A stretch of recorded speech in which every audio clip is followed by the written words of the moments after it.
Alright everyone, we start off today talking about the funniest thing currently in politics, which is that there are people, there are actual Democrats, mainline Democrat commentators who think the idea of a Hillary Clinton 24 campaign is a good idea.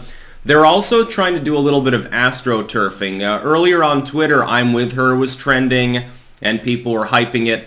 If you look at these, especially on Twitter, sort of political meme campaigns, usually it's astroturfing. A group of staffers with some boss got together to force it into Twitter's algorithms. Breadliners do this as well, things of that nature. The idea is to get a movement where there is no movement, and the fact is that Hillary Clinton 24 is not a grassroots movement sort of thing. She had her chance in 2016 and lost badly. Was completely humiliated, could not win in today's political climate, I generally believe.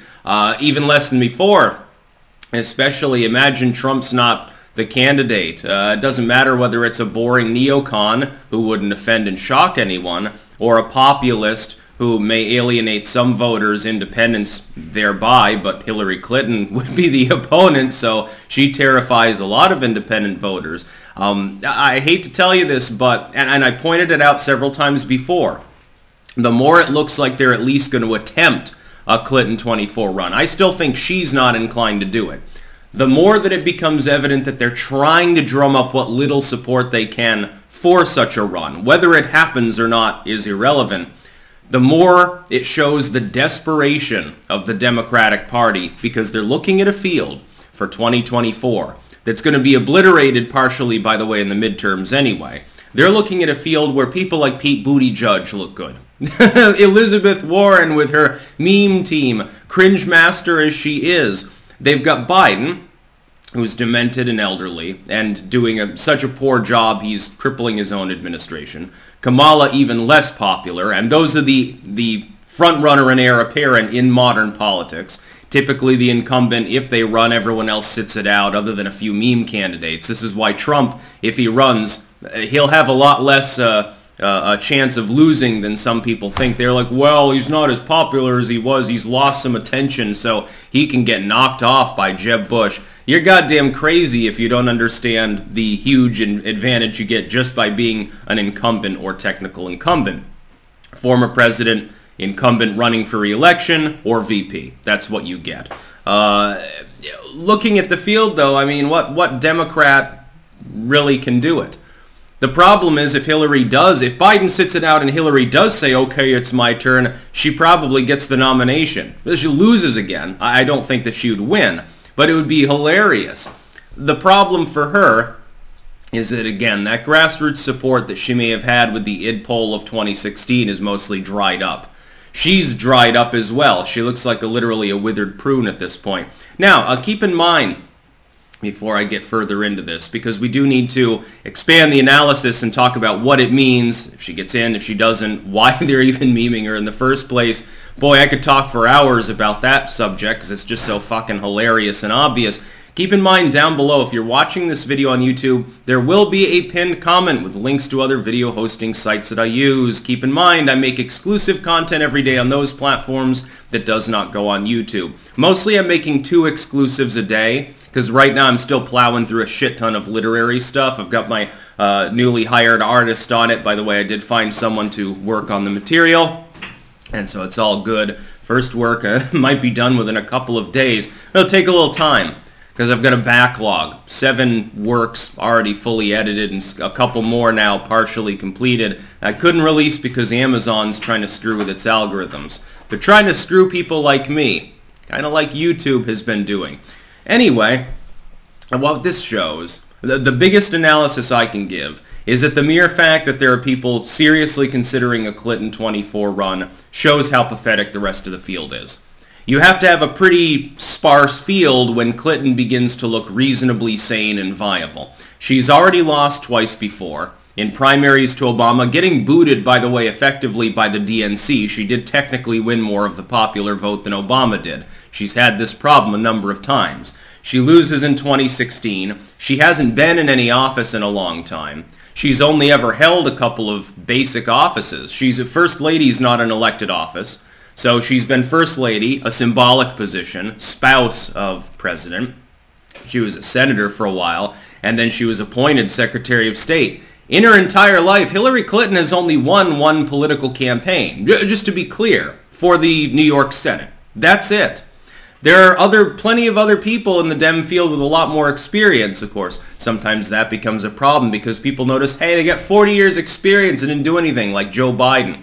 And Nancy Pelosi keeps talking about all the wonderful things she wants to do. Why hasn't she done it in the last half century that she's been elected over and over continuously by morons? You have to be a moron at this point to be voting for her.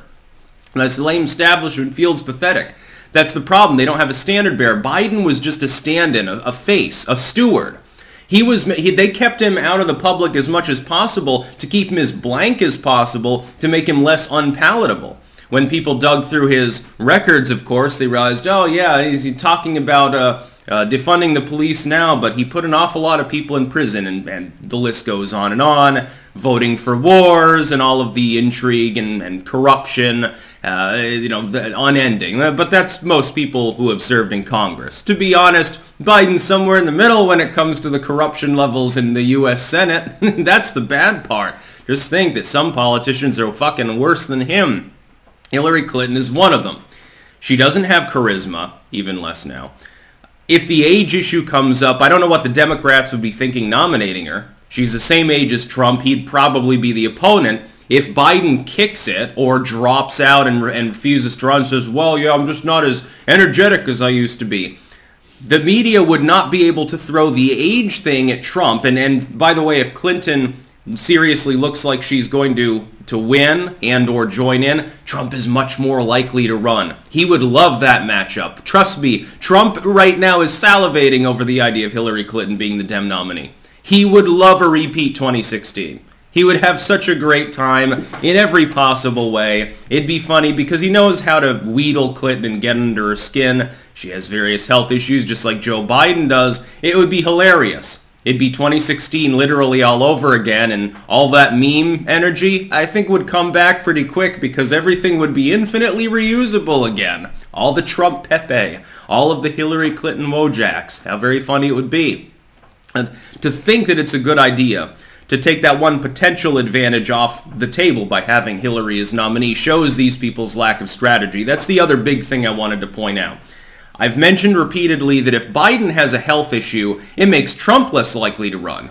If Biden completes the term and just says, well, fuck it, I've had my term, I'm retiring, fuck you people, or doesn't run and the plausible deniability is, hey, my approval's sub 40, that doesn't affect him. But if Biden has any form of health issue, beyond the obvious that he already has, if he has a breakdown on stage and starts eating his shit, legacy media will say, look, we need an age limit on candidates. At the very least, we need to strongly dissuade these old fogies from running because otherwise this will happen again. Trump will be the identical age that Biden was in the previous election, running in 24 if he chooses to run. This would be a problem if his opponent is Buttigieg or Kamala Harris or someone like that who's decades younger. Because then the media will say, well, haven't we learned our lesson? And for anyone for which age is an issue, and it'll be fresh in people's minds if Biden has any health problem, they would generally lean against voting for Trump. It'd give him a disadvantage. It might actually prevent him from winning if it becomes enough of a national conversation. But if his opponent's the same age, you can't make that argument. You can complain, you can bitch generally about these two old people running for office and this is becoming a problem, but you can't just levy it at Trump.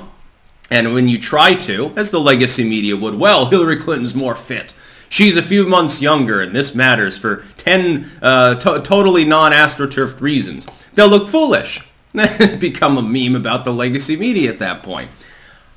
These people are nuts. Can't you find some like unknown dark horse half-term Senator Obama sort of thing in the party? Oh, that's right, you kicked them all out, other than the Geek Squad types like AOC and Ilhan Omar, especially in the House of Representatives. By the way, it's usually not a good idea to run a representative. They have a disadvantage. Governors and senators are typically where it's at, or outside businessmen like Donald Trump that have never held office. They're nuts. Hillary Clinton 24 would be almost certain to lose. The odds would start off heavily against her winning. She just rubs people the wrong way. Her day has come and gone. Trump can make the plausible argument, well, I won before in Hong Kong 2020, so here I am again. He doesn't look like a loser in that respect. Clinton lost twice. Again, there is only one political campaign in her life that she has won. As junior senator from the state of New York. That's it. And her home state advantage is nullified by the fact that it's a deep blue state. You should probably be going for someone like Mayor Pete if you want to at least pick off one vulnerable state. That's about all.